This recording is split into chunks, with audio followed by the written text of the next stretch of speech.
And finally, the topic of heart failure. And we'll finish up with some child-related cardiac problems, which are rather unique. Most of them are genetic abnormalities of blood vessels and chambers and stuff that are kind of dramatic. So let's talk about heart failure. Heart failure is actually anything that causes your heart not to have enough cardiac output. It's not a disease in itself. It is the result of who knows what. It could be a heart attack. It could be effusive pericarditis that's pushing on it too hard. It could be the muscle has been worn out over the years from fighting high blood pressure. It doesn't matter what caused the heart to beat poorly. It's heart failure if you're not putting enough cardiac output. So let's look at some review of some basic concepts. The preload is the amount of blood in the left ventricle at full dilation, at end diastolic volume. That's the amount of load that you're going to have to move once you start beating. The afterload is how hard it is to push it out into the aorta. That could be increased if you have high blood pressure. Your afterload is going to be too high. Or if you have aortic stenosis, you're trying to push it out through a small hole.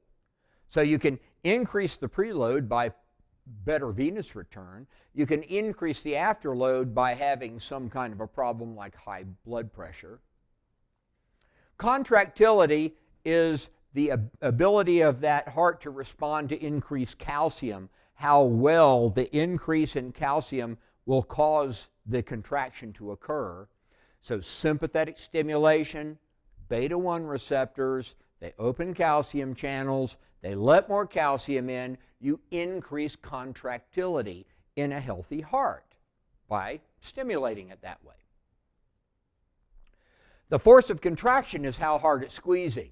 An increase in contractility will do it. Also, if you remember the Starling reflex, when you stretch a healthy heart by putting more blood in it, it responds by squeezing better. You align the actin and myosin filaments better, so it can squeeze harder. It has nothing to do with more calcium. It has to do with lining your cross bridges up better. So increased contractility and Starling forces will increase the force of contraction. Your cardiac reserve is how much more blood you can put out than you are at rest. If I have 5 liters per minute at rest, but I can go up to 25 liters during maximal exercise, my cardiac reserve is 20 liters. I have that much more that I can use. If I have heart failure, I may have no cardiac reserve. I may be doing the best I can right now. Or maybe I can only go to 10, I can only double it. So I could still go out to the mailbox, but I can't mow the lawn because I can't get enough more blood. So that's your cardiac reserve. Compensation is anything your body does when the heart starts to fail to make it beat better. You can compensate by affecting the heart. You can compensate by increasing your blood volume, by retaining water, something to get your blood pressure back up so you can survive.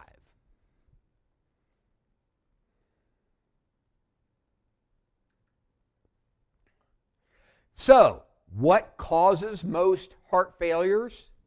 Well, it can be a heart attack. If you kill part of your heart muscle, it's not going to beat as well afterward. If it's too much dead compared to live, you can go into heart failure. It can be right now, or it can be something that wears out that remaining heart muscle over the next several years.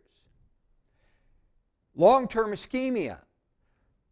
The heart muscle that doesn't get enough oxygen, even though it's not dead, is going to start to react in ways that will, in the short term, try to make it beat better, but in the long term will wind up causing it to wear out and fail. Pericarditis. If you infect the pericardium, or endocarditis, if you infect the inside of the outside of the heart, some kind of heart infection, heartworms, a fungal heart infection, valvular problems, any of those things are going to make the heart work too hard. Chronically, hypertension, high blood pressure, your heart works too hard forever. Now you'd think a hard-working muscle would get stronger. It does at first. But if I do biceps curls, what I want to do is do them like 3 times a week. You know, because in between time, I have a time to hypertrophy the muscle, repair the muscle damage that was done with those curls. If I do biceps curls 24 hours a day, 7 days a week for 5 years, I'm just going to tear my muscles to pieces. So long-term stress against hypertension, against a valve that isn't working. If it's the aortic valve, if you have aortic stenosis, you're pushing so hard to get the blood through that small hole that you wear the muscle out. If you have, say, mitral regurg, mitral insufficiency, when you beat and you're trying to push the blood out here, half of it's going back up in the left atrium. So you have to work twice as hard to get enough blood to go into the aorta. You wear yourself out.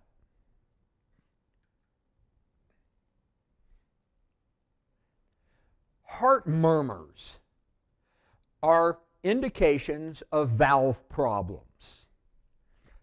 Blood going through a small opening makes noise. If I go, you hardly hear it. If I go, you hear it. So if the aorta doesn't open all the way and you squirt it through, you hear a noise. If the mitral valve didn't close all the way, when you squeeze, the blood squirts backward, it goes, and you hear a noise. So your systolic murmurs are ones that are occurring while you're squeezing. Either it's going to be aortic stenosis as the blood squirts out, or mitral regurg as it squirts back. Or your diastolic murmurs, it's going to be aortic regurg if blood is squirting back through an aorta that didn't close all the way.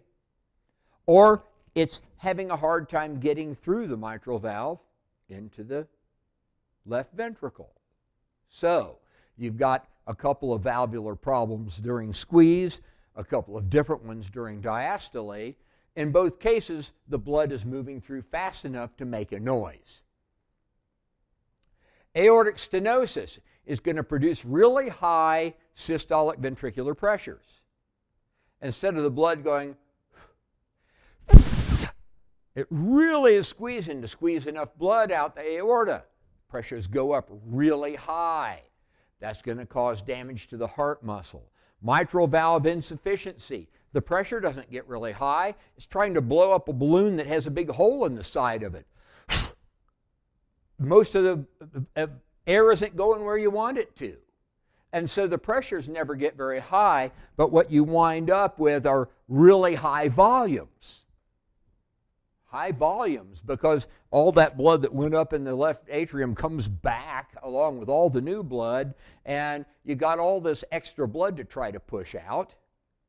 You're going to dilate the left ventricle because every time I push, only half of it goes this way, half of it went that way. Now here it all comes back again with the new blood stretching me out. So we talked, a couple of times ago about dilated cardiomyopathy compared to hypertrophic. One is you're just working hard. The other is you're getting stretched out of shape.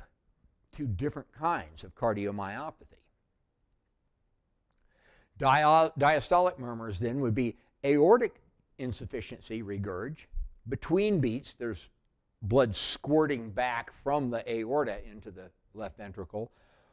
Or mitral stenosis, where the blood can't get through the valve into the left ventricle.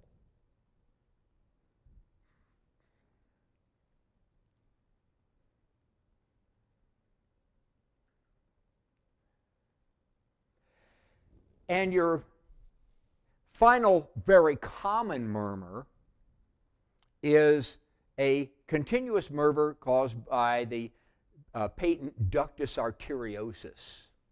The ductus arteriosus is a blood vessel between the aortic arch and the pulmonary artery, or at least the outflow to the body and the outflow to the lungs, that during fetalhood is supposed to let right side blood go straight into your system because it doesn't need to go through the lungs.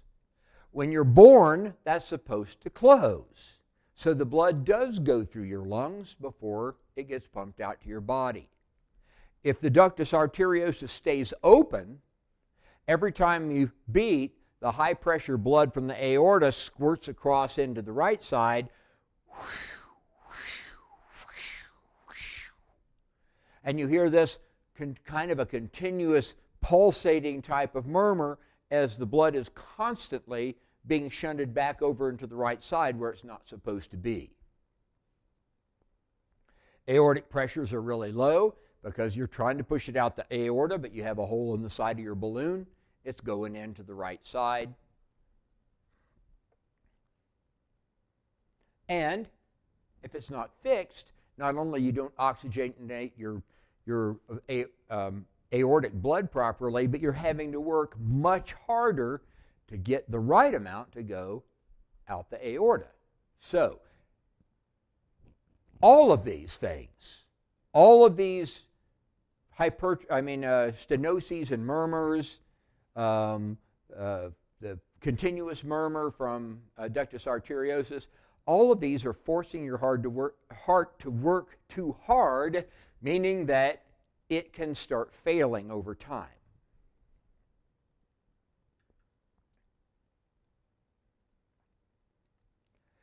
So what happens during progressive heart failure? Well, if you don't push the blood into the aorta and you don't take it out of this side to push it there, I mean, if I stop the heart, the blood pressure would be even in the veins and the arteries and everywhere. There'd be nothing to make it higher here than here. The heart lowers the pressure on the right side and shoves it into the aorta on the left side. Keeps a big difference between aortic pressures and venous pressures. As the heart gets worse and worse, these pressures drop and these pressures go up. This can do you ill if it doesn't push enough blood into your brain. This can do you ill if it builds up the pressures in the right side, which is the pulmonary side, and causes you a pulmonary hypertension, which causes your lungs to fill up with fluid. That's what actually kills most people who have heart failure. So, high pressures in the veins, the right atrium, and the lungs, because the blood's still coming, trying to get to the heart, but the heart isn't taking it, so the pressure backs up, and you start building higher and higher venous, pulmonary, right side pressures. Here we have blood pressure drops, venous pressure goes up. Eventually, they would all be the same if your heart stopped altogether.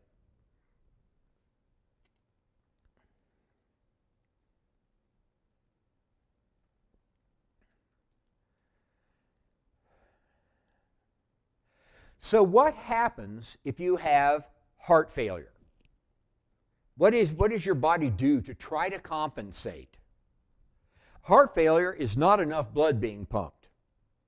Now, you can do something, if you can, to make your heart pump better. But if that isn't giving you enough blood pressure, you're going to have to raise your blood pressure some other way. So everything that you can do to raise your blood pressure up to a livable level, you do. The first thing that happens is the pressure in the aortic arch drops, where all your baroreceptors are, and you send signals to the brainstem that says, blood pressure's too low, get it better. So sympathetic stimulation stimulates your heart to beat faster if it can.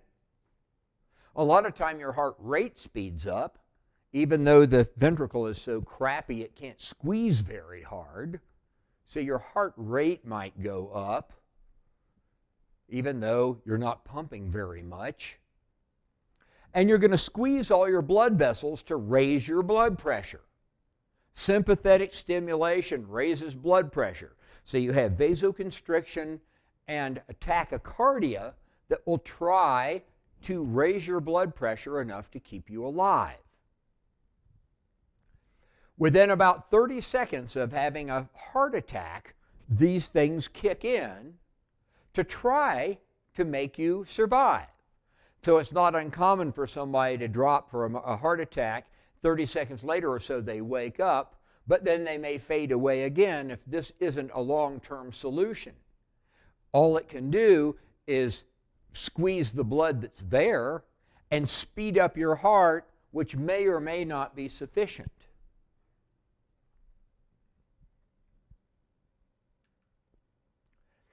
Then you start retaining water to raise your blood volume, to raise your blood pressure. That's the other thing your body can do that has nothing to do with the heart. You stimulate your heart the best you can, you stimulate the blood vessels the best you can, and what you get is what you got. The other thing you can do, though, is to add more blood. So the drop in blood pressure, sensed by the kidneys, renin, angiotensin, aldosterone system, and you start retaining water, which will bring your blood volume up, which will bring your blood pressure up.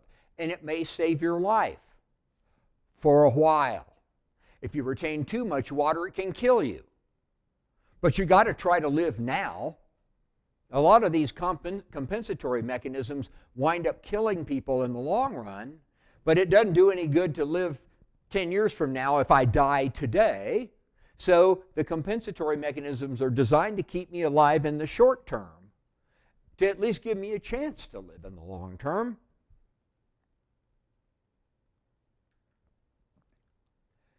Renal compensation, higher blood volume is initially helpful. It helps increase venous return because you have more blood there.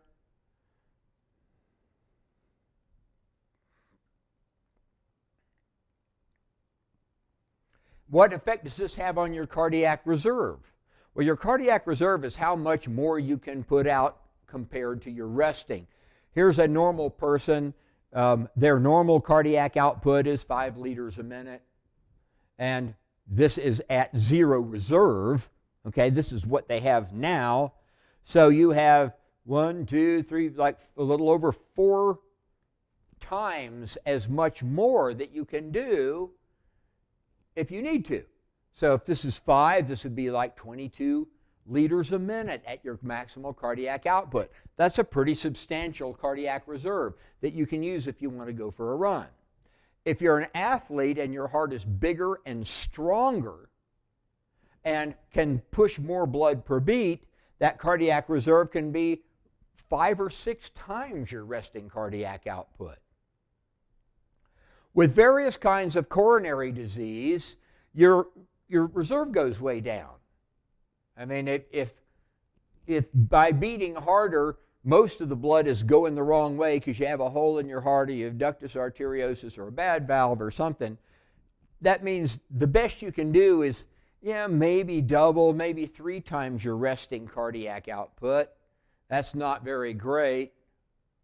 If you're in a negative reserve situation, you have to get back up to here so you can even survive, because this is not enough to survive if this is your resting cardiac output. So severe coronary disease will put you below your necessary cardiac output. You not only have 0 reserve, you're actually in what's called a negative reserve.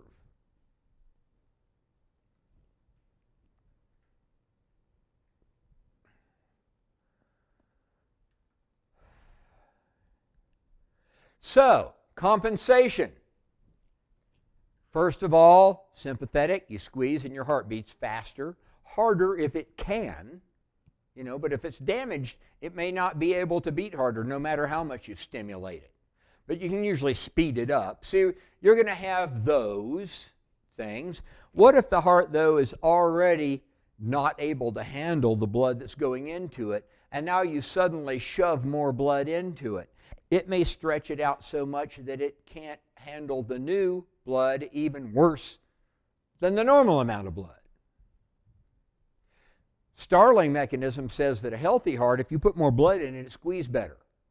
A failed heart, you put more blood in it, it squeezes worse, because the muscle is already so weak that it can't handle the blood it already was dealing with. More blood is even worse. So if you put somebody on a treadmill who's been feeling bad for a couple of years and their blood pressure goes down, you stop because this person is in heart failure.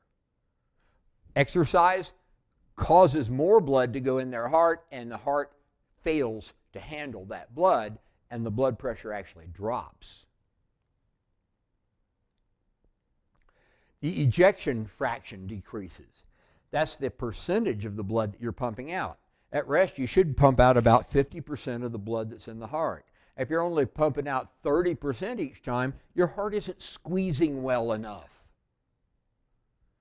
An indication of a failed muscle if it can't squeeze hard enough to push at least half of the blood out each time that's in there.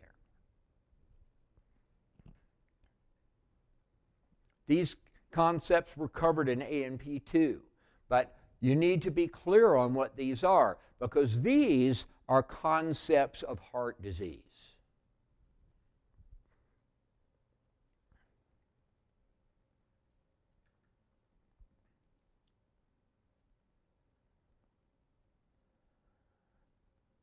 Now, if you really do compensate, I mean, if you have a heart attack and your heart is weakened for a while and you compensate, I mean, you might live another 40 years.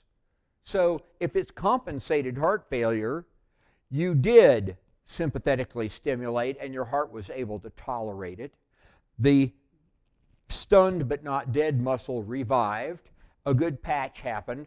The remaining muscle hypertrophied enough to be strong enough to at least maintain a decent level of cardiac output, and you survive.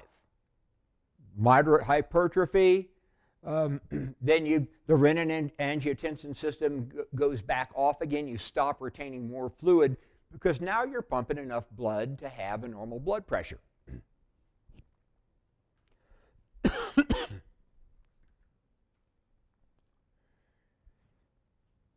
The compensation may sustain you for a long period of time, but if the compensation is in itself wearing your heart out further because those remaining muscle cells are being overworked, your cardiac reserve may start to drop and drop and drop. If you're a couch potato, you won't notice because all you need is resting. But if you try to go out and do something vigorous and you need this much blood and you don't get it, suddenly you have a feeling that you can't breathe, you're in some kind of cardiac or pulmonary distress.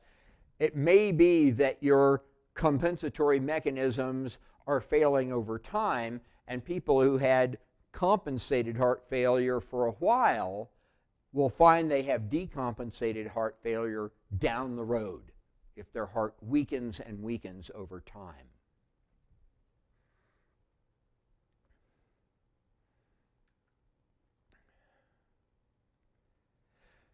Remember, we had our two kinds of cardiomyopathy. We have volume overload, which is a dilated cardiomyopathy. You're putting too much volume in the chamber. It stretches it out until it's like a balloon that's been blown up too many times. If you've ever seen a really failed heart during a heart surgery or something, it's kind of amazing. It's this big, floppy, not vigorous thing at all. It's just kind of twitching a little bit. It's very small cardiac output, very small ejection fraction. So the sarcomeres have been added in just like you're stretching any muscle over time, and so the muscle becomes longer and longer. Trouble is, the ventricle's weaker, and now the amount of blood in there is so heavy that it can't handle it worth a darn, and so it stretches even more and more and more. One problem is that because you sympathetically keep stimulating it to try to force it to beat better, your heart responds by removing some of its beta receptors so that it doesn't have to be stimulated so much. Well, it makes it easier on the heart, but you also can't stimulate your heart. And if it's not beating well enough, it's failing. And an interesting thing about heart muscle, when you increase heart muscle through exercise, one of the main things you do is you add a whole bunch of new blood vessels, all that new collateral circulation. Healthy cardiac muscle being exercised will send out promoting factors and grow new blood vessels. Failing hearts don't. You get bigger and bigger and longer cells, and you're not adding new blood vessels.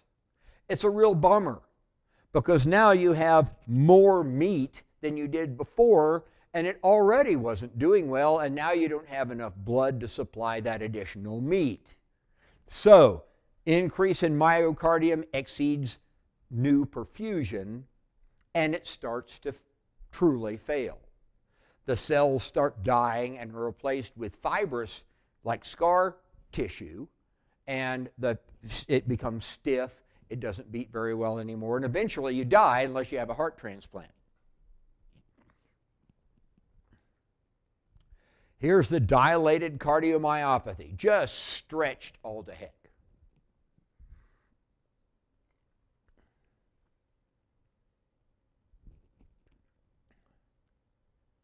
Pressure overload in decompensated heart failure makes your heart muscle bound. This is the hypertrophic cardiomyopathy. So, aortic stenosis. You're not getting more blood in the ventricle, you're just having to squeeze twice as hard to get the blood to go out. You're doing weightlifting with every single beat, and the muscle wall gets so thick that it fills up the chamber until there's no room for blood in there. Hypertrophy.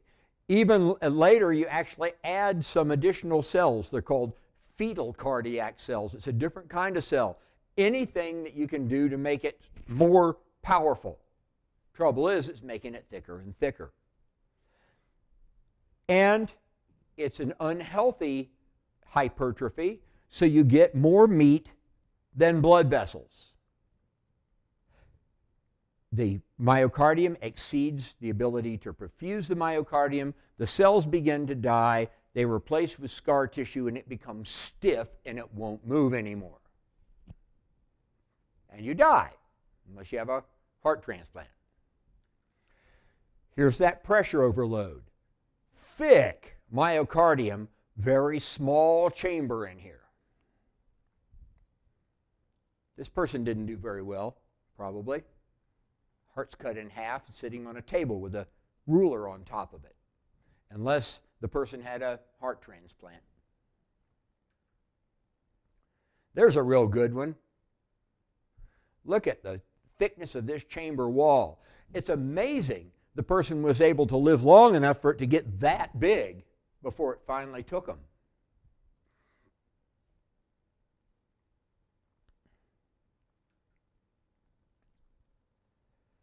So it's a downward spiral because the heart is trying to be stimulated less. It doesn't respond as well, so now it beats even worse.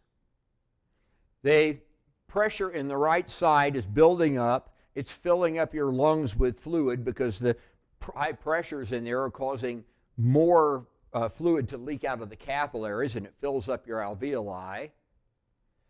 You retain even more water because your blood pressure won't stay up, so you retain even more water, which puts more fluid into the lungs. The lungs aren't oxygenating the blood well enough to nourish the heart, so it fails even worse. It fails worse, more of this abnormal compensation, more failure, more abnormal compensation, until you spiral all the way down.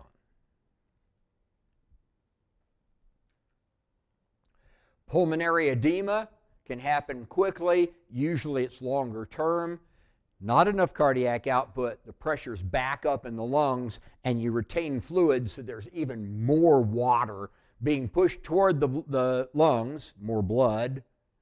But the heart won't take it away, and those high pressures in the lungs cause pulmonary edema, cause the alveoli to fill up with water.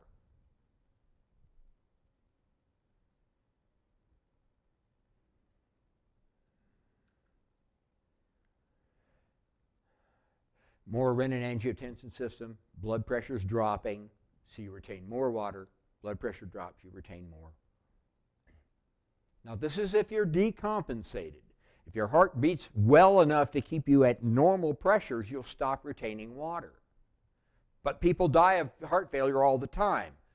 It's the decompensated kind.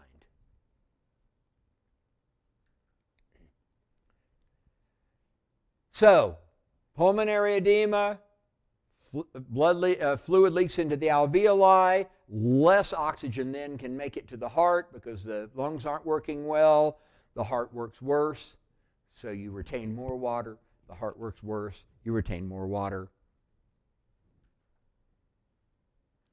Couple of treatments for heart failure. If you catch it early enough and remove the problem that's causing it, then you can be okay. If it's a aortic stenosis, you can replace the aortic valve with an artificial valve or a pig valve. If you have high blood pressure, you can control your high blood pressure. If you have a hole between the septum of the atria or the ventricles, you can have it surgically closed. If you can fix the problem before you've done too much damage to the heart can recover halfway decently and you can live for a while. So what you want to do is remove the problem as quickly as you can. Beta blockers will reduce the workload of the heart if you can tolerate having your heart stimulated a little bit less. ACE inhibitors will prevent you from retaining so much fluid because they block the angiotensin-renin-aldosterone system. Nitroglycerin to vasodilate to get more blood moving down into the heart muscle. Diuretics to limit fluid retention. Again, kind of like ACE inhibitors. And digitalis is a primary drug used for people with heart failure. If you remember the cardiac action potential, I'm sure you remember it extremely well. Okay, sodium goes in, calcium goes in, potassium goes out, and then you got to replace everything, push it back to where it's supposed to go. The way you do that during these breaks is you use your sodium-potassium pumps to get rid of the sodium and put potassium back in, and you use sodium-calcium cotransporters to get the calcium out of the cell between beats. In a normal heart, that's what you want to happen.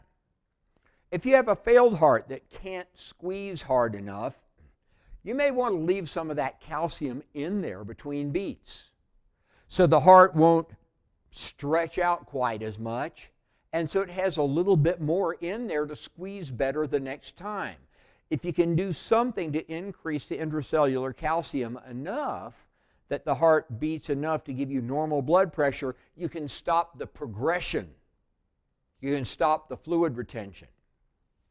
Digitalis is a herbal drug, really, comes from the foxglove plant, and it blocks sodium-potassium pumps in the heart.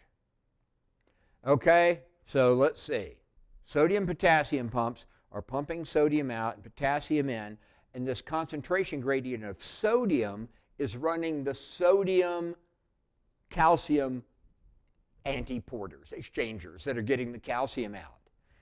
You block these enough that it lowers the concentration gradient, and you run your sodium-calcium exchangers less, and therefore more calcium stays inside the cell between beats, so it's still there to help out on the next beat.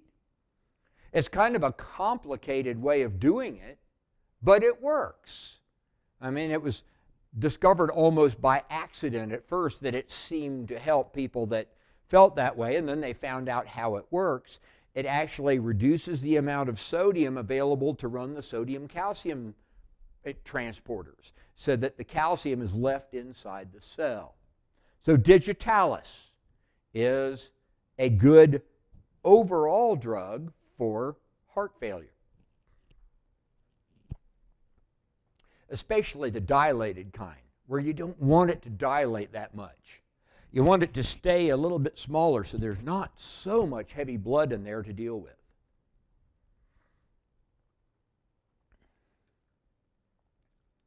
Nasiritide is man-made natriuretic peptide. Remember ANP, atrial natriuretic peptide, made in the right atrium. If the blood pressure is too high, it causes natriuresis, peeing out of sodium. Water follows sodium, you pee more, and you don't retain so much water. So it's actually like taking a diuretic, except that it seems to have a few more beneficial properties on the heart too. So it has good properties for people in heart failure.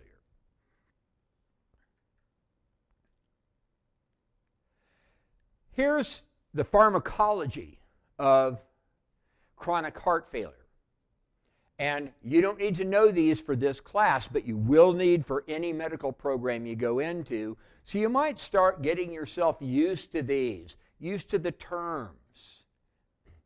First of all, you want to correct the reversible causes, replace a valve if you need to, dietary restriction if sodium is causing you to retain water, increase your activity if your heart can stand it. Advanced heart failure, you really can't. But early heart failure, especially if you get rid of the problem, activity will make your heart stronger.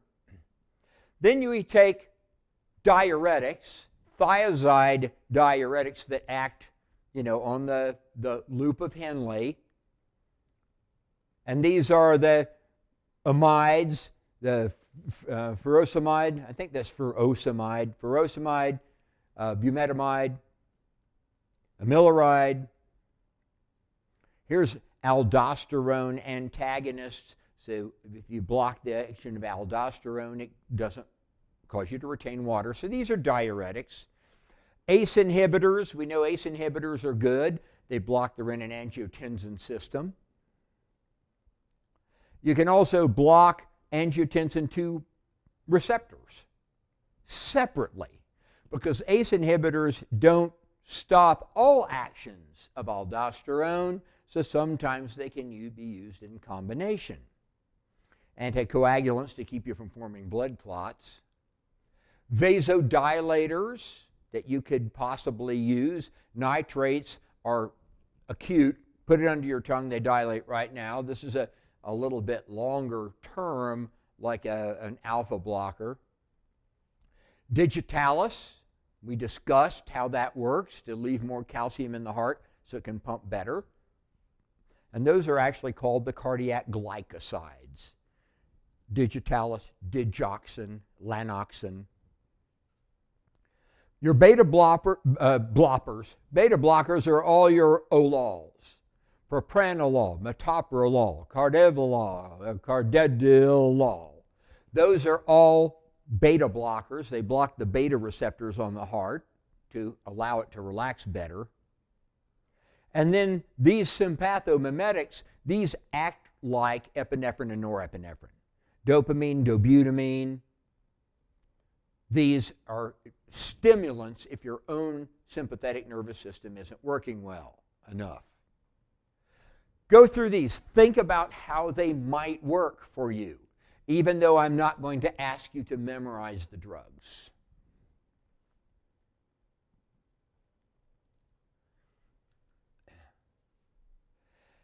And it has been shown that if you take some of your own stem cells, generally from your bone marrow, where you have your flat bones, where your bone marrow is making various kinds of blood cells, and therefore there are stem cells that can morph into different kinds of cells.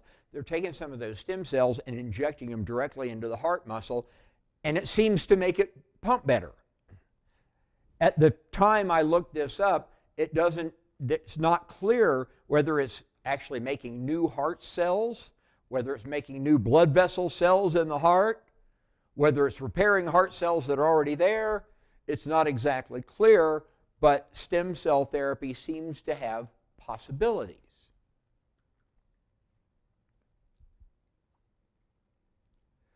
The Brazilians, a few years ago, came up with this plan where if you have dilated cardiomyopathy in this huge ventricle, they took a big grapefruit slice out of it, like the part that seemed to be the worst, and sewed the rest of it together, and suddenly your chamber wasn't too big anymore.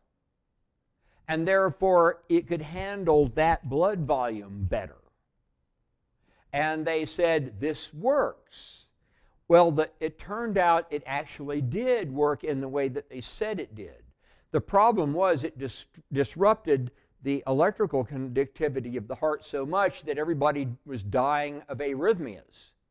So they didn't live any longer, maybe not even as long, but their heart failure was not as bad.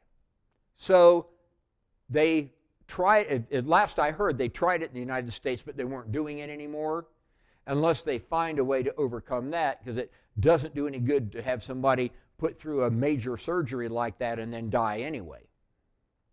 And finally, heart transplants. You know, I was alive when the very first heart transplants were being done, and generally early on they didn't work very well.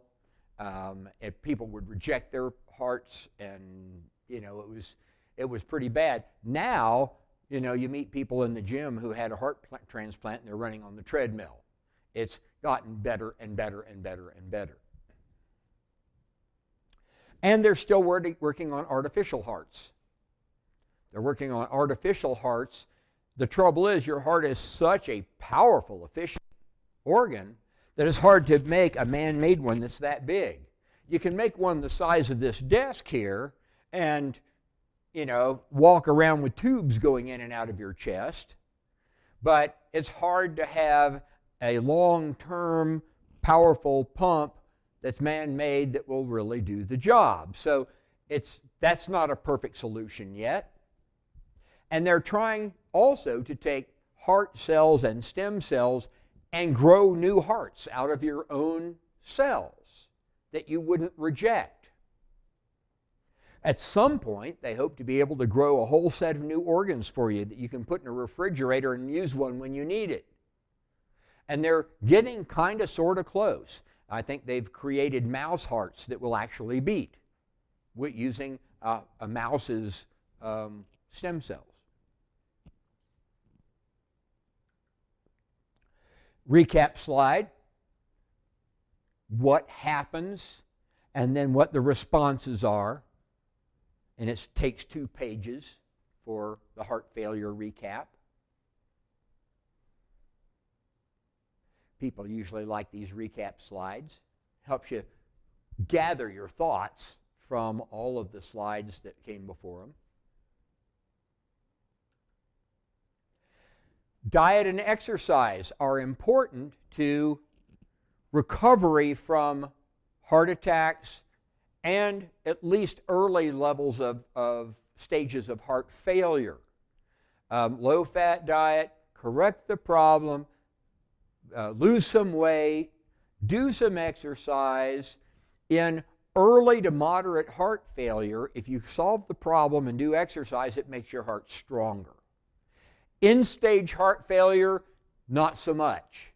With people who are in end-stage heart failure, about the best you can do is some range of motion stuff.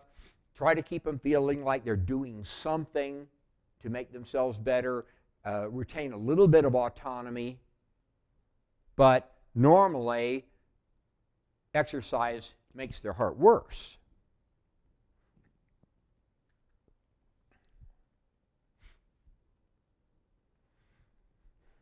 Okay, so let's do this kind of final thing. We'll look at some heart failure, or not heart failure, but heart defect stuff in children. Major cause of death in the first year of life are abnormalities of the heart. It's hard to fix them fast enough. I mean, you know, surgery takes a little while to do. To find out what's wrong and fix it, a kid could be dead by then.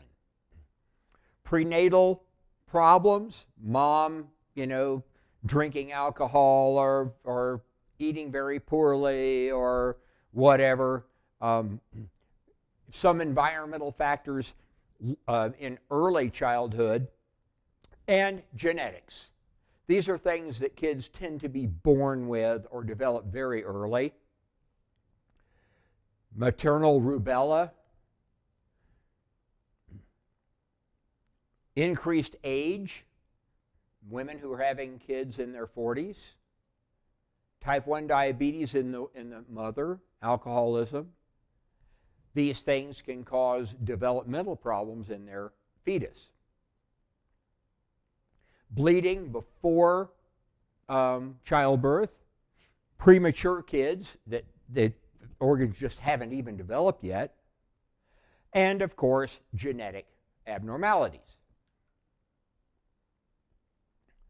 So some of these abnormalities that can develop, that most of them involve a hole here that's not supposed to be there, a chamber that's too big, a chamber that's too small, blood vessels that are in the wrong place. Coarctation of the aorta is just a narrowing of the aorta. The blood's got to go through there. It's like having aortic stenosis. You're pumping and the blood won't go because there's a constriction of the aorta. It can be surgically repaired. Decreased cardiac output, decreased oxygen, increased carbon dioxide. Excuse me. We have, this is allergy season, so I'll probably be sniffing and snorting a little bit in the next few lectures. Here's coarctation of the aorta, blocking off part of the blood flow. Relatively easy repair. Aortic stenosis, just like an adult can have, aortic stenosis would do the same thing. This is a little harder. Replacing a heart valve on a newborn is not that easy to do. But there are things that they can do. Faint pulses, so when you're pushing, the blood isn't going through like that and giving a good strong pulse. It's kind of squirting through and more evenly, and you don't feel the pulses very well. Exercise intolerance. Aortic stenosis. So here's the aortic valve. Blood's supposed to be going out of the left chamber into the aorta. Can't do it. Pulmonic stenosis, inability to open the valve going to the lungs. Well, during fetalhood, it wasn't going there anyway, right? Because the blood didn't have to go through the lungs. It was taking a shortcut through the foramen ovale between the right and left side of the right and left atrium, so that blood could go right across, or the ductus arteriosus. But now all that blood has to go to the lungs, and if it won't open all the way, then you can't get the blood oxygenated well.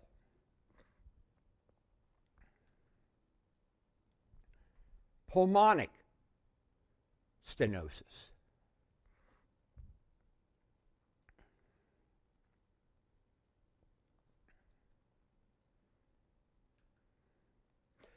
Patent ductus arteriosus. Patent just means it still works. It's not supposed to work after you're born. To find a patent vein so I can draw blood, I mean, that's to find one that works. So patent ductus arteriosus means that you're born, you're alive, and yet that thing is still open. It's not supposed to be. So it allows the blood to flow, the high pressure blood from the aorta to squirt across into the pulmonary side where it's not supposed to be. Insufficient blood flow, blue baby. You know, this is one of the causes of the blue baby, the cyanosis that causes the baby to look blue, is either a foramen ovale that's letting the blood go across from the left to right ventricle, or the ductus arteriosus, which is letting it go from the aorta over into the pulmonary circulation. They can also develop pulmonary edema. This is high blood pressure aortic blood being shoved over into the lungs. The lungs pressure isn't supposed to be that high.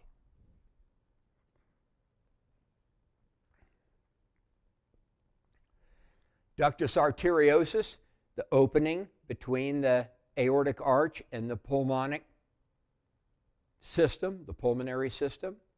And this high pressure blood keeps squirting back into the right ventricle where it's not supposed to go.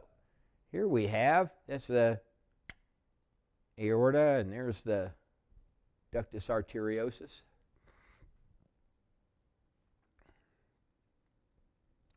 Septal defects, an atrial septal defect or ventricular septal defect means there's a hole in the heart. It had a hole in the heart. Between the right and left atrium, it's generally the foramen ovale, which is open during fetalhood and is supposed to close when you're born. If it doesn't close, you have a patent foramen ovale, a PFO. Adults sometimes have those because there's a flap and it'll close it most of the time, but sometimes it could open. Patent means that it could still work. Or you can have a ventricular septal defect. So every time the ventricles squeeze, the high pressure blood from the left side is squirting across into the right ventricle where the pressures are lower.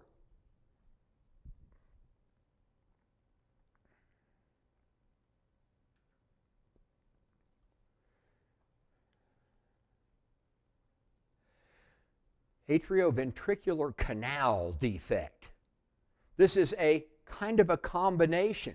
You know, here we have a hole that's allowing blood to go this way. We have a hole that's allowing blood to go this way. So here, referring to this as a canal, it lets the blood actually go all the way through the right ventricle and out again into a pulmonary artery that's supposed to be coming this way. So what you wind up is kind of a circulatory pattern of blood going this way instead of going up the aorta.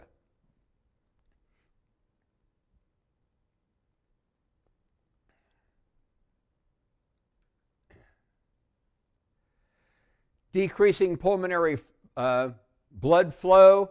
The Tetralogy of Fallot is actually 4 different things happening at once. For one thing, in some cases you have to have more than one. If something is closed off and the blood can't go that way, it's got to go somewhere. So in a lot of cases there's more than one hole. The blood's going the wrong way, but at least it's moving every time the heart pumps. Otherwise the kid would be dead by the time they were born.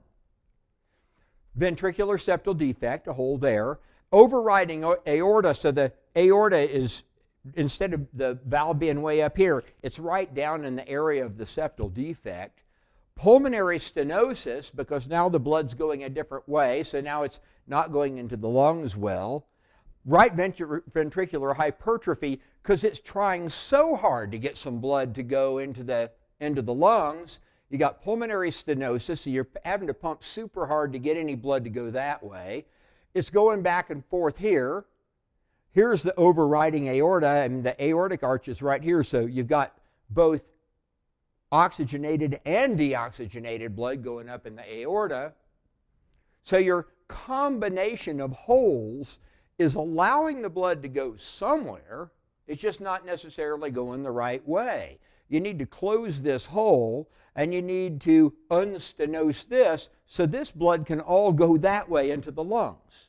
Otherwise, your lungs aren't getting perfused enough to oxygenate your blood well. You can imagine in a heart the size of a walnut how hard it would be to surgically repair this. But they do that kind of stuff these days. They even sometimes repair them before they're born.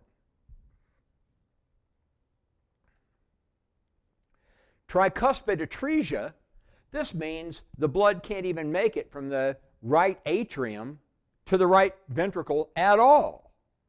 There's not even a hole there for it to go through. Atrial septal defect, you have to have that because the blood's got to go somewhere. Hypoplastic right ventricle, if there's no blood going into it, it just loses its ability to work very well. So here we have basically a right ventricle that barely exists because there's no blood going down into it for it to pump. The blood that's coming in this way is going right up into the pulmonary system here. It's winding up getting over in here, there's essentially no blood going where it's supposed to go through the lungs. If the child is able to survive at all, it's a miracle, because there must be a partial pathway going somewhere, so that some of it can be oxygenated, but this needs to be fixed immediately, or there's no way for the child to survive.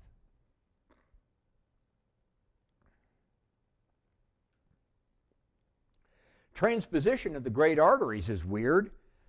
The pulmonary arteries on this side and the aortic arteries on the other side than where it's supposed to be.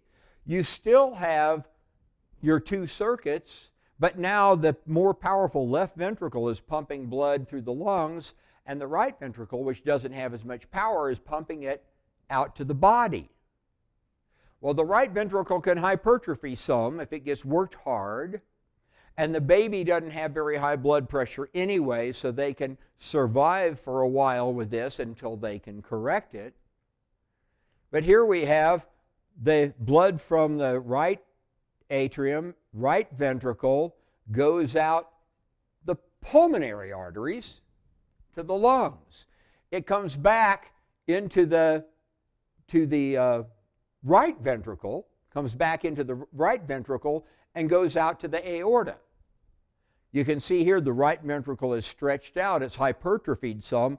It's normally not bigger or as thick as the left ventricle. Better yet, they surgically put it back in place so that your more powerful left ventricle, as you grow up and need that extra power to pump your blood, is there to do it.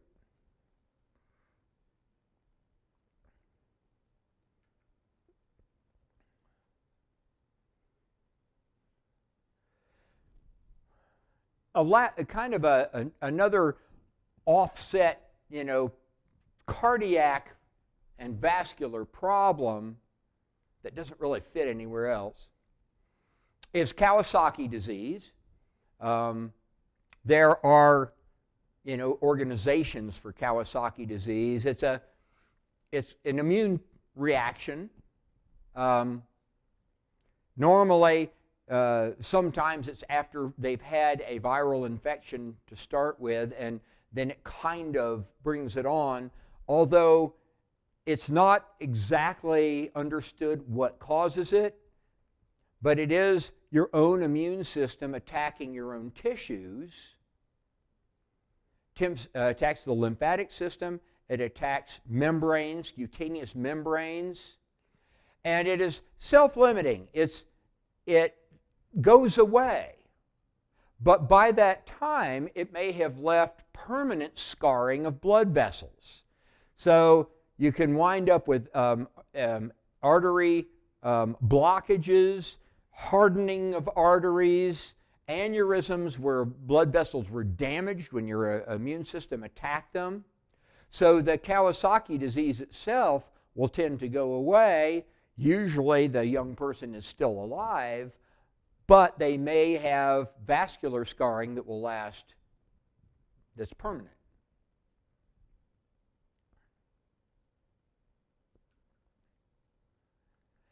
Hypoplastic left heart syndrome. Look at the size of the left ventricle. That ain't going to work so good. It's going to require some surgical intervention at a minimum to have a left ventricle that is hypoplasia. Just means it never grew. It didn't develop.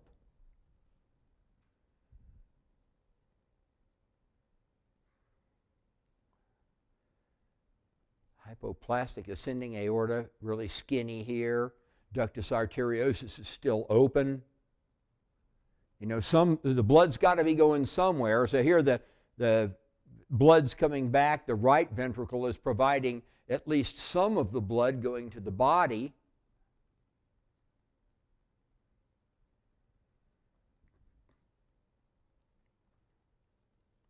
You don't have to memorize all of these different ones, but it's pretty easy to understand if you have a right ventricle that didn't develop.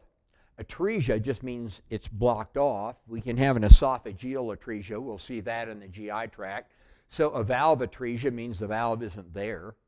Coarctation of the aorta, you ought to know, that's a pinching off of the aorta.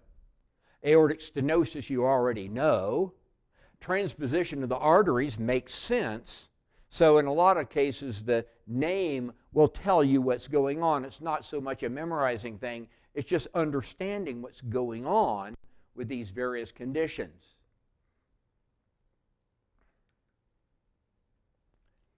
And kids can be born hypertensive. They're hypertensive if they're above the 99th percentile for what's normal. You know, hypertension, typically kids don't have a hypertension that's caused by a renin-angiotensin-aldosterone system or too much sodium in their diet. Almost always it has some other problem. They have a kidney problem where they're retaining too much fluid. They have coarctation of the aorta, which is causing them to push too hard. They're having pulmonary edema, perhaps. Usually, they can find it and fix it.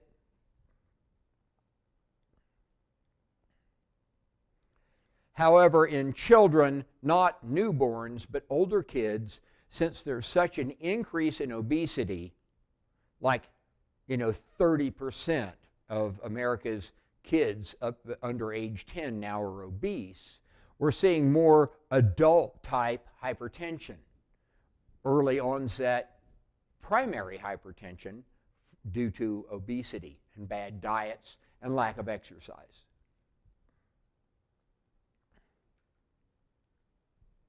All right, finishes up the cardiac section.